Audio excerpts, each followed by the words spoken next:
Hello दोस्तों, नमस्कार। मैं प्रदीप साहू आप सभी लोगों को बहुत सारा शुभकामना करता हूँ। दोस्तों, जब हमको कोई भी नया अपॉर्चुनिटी के बारे में बताता है, नया आगे जानकारी देता है, ज़िंदगी में आगे बढ़ने के लिए, ज़्यादा पैसा कमाने के लिए एक नया अपॉर्चुनिटी के बारे में बताता है, तो हम लोगों ने बहुत सारे ऐसे चीज़ है जो कि डिसीज़न तो ले लेते हैं। लेकिन दोस्तों, बहुत सारे ऐसे लोग होते हैं जो कि डिसीज़न नहीं भी ले पाते हैं, क्योंकि उन्होंने बहुत कुछ इधर उधर का बातें सुन रखे हैं, या तो उनका अंदर में बहुत कुछ एनालिसिस चलता है, या तो उनका अंदर में कुछ डर रहता है, या तो किसी लोगों का बात का वजह से उन्होंने वही एनालिसिस ज़िंदगी भर करते रहते हैं, लेकिन डिसीजन ही नहीं ले पाते। ज़िंदगी में आगे बढ़ना तो हर कोई चाहता है, हर कोई कामयाब होना चाहता है, हर कोई पैसा कमाना चाहता है, लेकिन दोस्तों डिसीजन तो खुद को लेना ही पड़ेगा। तो दोस्तों, उसी का रिलेटेड मैं एक बहुत शानदार कहानी आप लोगों को बताने जा रहा हूँ। दो दोस्त थे और ये दो दोस्त बहुत आगे बढ़ना चाहते थे, बहुत तरक्की करना चाहते थे, लेकिन दोस्तों उनके पास कोई रास्ता नहीं था। जब राम और श्याम दोनों दोस्तों का अंदर में बातचीत हुआ कि हम कुछ तो करेंगे, एक बार उनको जानकारी मिलता है कि उनका गांव में एक साधु आए हुए हैं। साधु के पास उन्होंने जाते हैं और उनको अपना बारे में सारी जानकारी देते हैं और बोलते हैं कि बाबा, हमको कुछ ऐसा रास्ता दिखाइए, हम ज़िंदगी में बड़ा आदमी बनना चाहते हैं, ज़िंदगी में बहुत अमीर बनना चाहते हैं, लेकिन हमारे पास कोई रास्ता ही नहीं है, कोई मौका ही नहीं है। तो बाबा उनको बहुत बढ़िया तरीक़ा से एक बहुत बढ़िया रास्ता देते हैं। उन्होंने बोलते हैं कि आप एक काम करो, आप दो भैंस खरीदो और भैंस को अच्छा तरीक़ा से लालन पालन करो, और वो भैंस से धीरे धीरे करके 2 भैंस से 4 भैंस होगा, 4 भैंस से 8 भैंस हो जाएगा, 8 भैंस से 10 होगा। धीरे धीरे करके भैंस का संख्या आपका घर में बढ़ेगा और भैंस से जितना दूध निकलेगा वो दूध का व्यापार आप कर सकते हो। दूध से दही, मक्खन, दूध का मिठाई, ये सारी दूध का कारोबार करके धीरे धीरे करके आप आगे बढ़ सकते हो, बहुत पैसा कमा सकते हो। जितना आप मेहनत करोगे उस हिसाब से पैसा कमा सकते हो। तो दोनों को ये कॉन्सेप्ट बहुत अच्छा लगता है, दोनों को ये जानकारी बहुत अच्छा लगता है। और राम ने जाता है अपना घर में, श्याम ने जाता है अपने घर में, और राम ने वो काम को करके मतलब तुरंत भैंस खरीदता है और उसको लालन पालन करता है। तो भैंस से जो दूध निकलता है वो दूध को धीरे धीरे करके वो राम ने बेचना शुरू कर लेता है। और जब बेचना शुरू करता है धीरे धीरे कर उनका भैंस का संख्या भी धीरे धीरे बढ़ता है। कल 5 का भैंस हो जाता है, कल 10 का भैंस हो जाता है, तो धीरे धीरे करके 50-60 का भैंस हो जाता है। तो राम ने बहुत बड़ा आदमी बन जाता है, क्योंकि दूध से उन्होंने दही निकालता है, दूध से उन्होंने दूध को भी बेचता है, दूध से मिठाई बनाता है, मार्केट में बहुत सारा मिल्क प्रोडक्ट उन्होंने बना के उन्होंने धीरे धीरे करके अमीर बन जाता है, बड़ा आदमी बन जाता है। जब वो बड़ा आदमी बन जाता है तो उन्होंने अच्छा घर बना लेता है, अच्छा गाड़ी ले लेता है, BMW, मर्सिडीज जैसा बड़ा गाड़ी ले लेता है। अपना परिवार में सारी खुशियाँ उन्होंने देता है, बहुत बिंदास तरीक़ा से अमीर का लाइफ दोस्तों उन्होंने जीने लगता है। तो उनको अचानक याद आता है कि मेरा जो दोस्त श्याम ने वो कहाँ गया, क्योंकि दोस्तों ये काम को करते करते उनको 5 साल बीत चुका है। तो दोस्त का घर में जाता है, देख के वो श्याम को आश्चर्य हो जाता है। देखने के बाद उनको पता चल जाता है कि मेरा दोस्त बहुत ख़राब परिस्थिति में है, बहुत गरीब परिस्थिति में है, उनका घर का देखता है ठीक नहीं है, उनका हालात भी ठीक नहीं रहता है। तो श्याम ने उनको बोलता है कि भाई साहब, आप कौन हैं, मैं आपको पहचान नहीं पा रहा हूँ। तो उन्होंने बोलता है, यार मैं तेरा दोस्त हूँ। उन्होंने जानकारी देता है कि मैं तेरा दोस्त हूँ, 5 साल पहले हम ऐसा चर्चा किए थे, बात किए थे कि हम ज़िंदगी में आगे बढ़ने के लिए, मैं वही राम हूँ।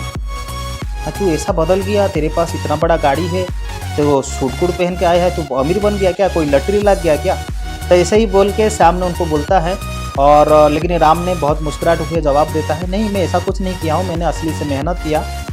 आपको याद होगा कि हमने एक बाबा के पास में गए थे और वो साधु बाबा ने हमको एक बहुत बढ़िया रास्ता दिए थे, और मैंने 2 भैंस खरीद के धीरे धीरे बहुत मेहनत किया। 2 भैंस से जब दूध निकला, भैंस का संख्या भी बढ़ा, तो मेरा मिल्क का प्रोडक्ट मैंने डेवलप किया और बहुत सारा बिजनेस शुरुआत कर लिया मिल्क प्रोडक्ट से। तो धीरे धीरे उसको बेच के मैं अमीर आज बन गया, आज इतना बढ़िया लग्जरी गाड़ी चला रहा हूँ, आज मेरा परिवार में सारी सुख सुविधा है। लेकिन तेरे साथ ऐसा किया। तो जब राम ने श्याम को बोलता है कि तेरे साथ ऐसा क्या हुआ, तो श्याम ने सर में हाथ रख के बोलता है कि भाई साहब, पूछो ही मत। मैंने भी सोचा कि जब मैं भी 2 भैंस खरीद के मैं भी धीरे धीरे मेहनत करके आगे बढ़ जाऊंगा, लेकिन वो बात, मैं सारी बातें मेरा मिसेस को आके बताया। तो मेरा मिसेस को जो बताया, तो मेरा मिसेस ने मुझे ये बताया, बोला कि आप, बाबा ने बोल दिया कि आप 2 भैंस खरीद के 4 कर लोगे, 4 से 8 कर लोगे, ज़्यादा हो जाएगा, दूध निकलेगा, बेच दोगे, करोड़पति हो जाओगे। लेकिन बाबा ने आपको ये नहीं बताया, अगर 2 भैंस से 1 भैंस मर गया तो क्या करोगे? तो उसी दिन से मैं सोच रहा हूँ कि 2 भैंस से 1 भैंस अगर मर जाएगा तो मैं क्या करूँगा, 2 भैंस से 1 भैंस मर जाएगा तो मैं क्या करूँगा। वही एनालिसिस कर करके मैं आज तक डिसीजन नहीं ले पाया कि मुझे क्या करना चाहिए। अब मैं मेरा बीवी के बातों में आ गया, जिसका वजह से मैं आगे नहीं बढ़ पाया।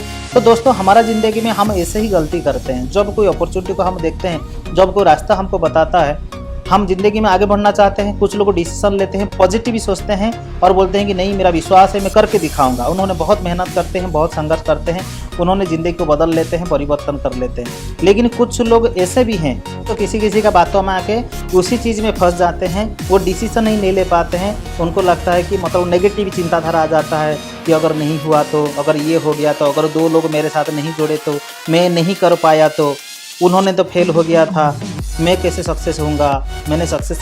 ऐसे बहुत सारा एनालिसिस करके अपना ज़िंदगी में बड़ी बड़ी अपॉर्चुनिटी को, बहुत बेहतरीन अपॉर्चुनिटी को उन्होंने मिस कर देते। तो दोस्तों मैं आप लोगों को ये बताना चाहूँगा, ये सारी जो कहानी से हमको ये सीखने के लिए मिलता है, क्या दोस्तों आप लोग ये गलती तो नहीं कर रहे हैं कि आपको भी बढ़िया अपॉर्चुनिटी मिला है और आपने एनालिसिस करते रहते हो कि होगा नहीं होगा, पैसा डूब गया तो, उन्होंने तो फेल हो गया था, उन्होंने तो मना कर रहा है, अगर मेरा 2 ज्वाइनिंग नहीं हुआ, मैं अगर ये काम को नहीं कर पाया। दोस्तों कोई भी काम शुरुआत जब हम करते हैं ना, पॉजिटिव सोच के साथ शुरुआत करना चाहिए, ना कि हम नेगेटिव सोचते हैं।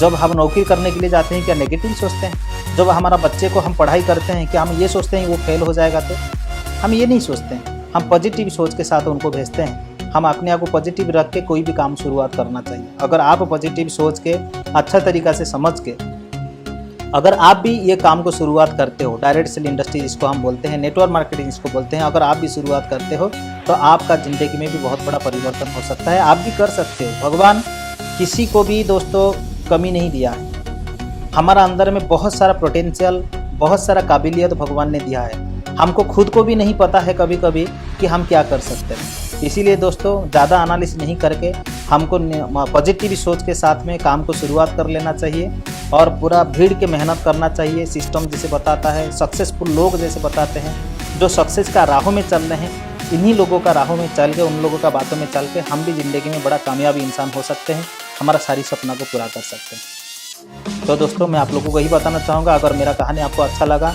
तो कृपया वीडियो को लाइक कर दीजिए, सब्सक्राइब कर लीजिए। अगर पहली बार मेरा चैनल में आए हैं तो मेरे तरफ से आप लोगों को बहुत सारा शुभकामना। Wish you all the best. नमस्कार।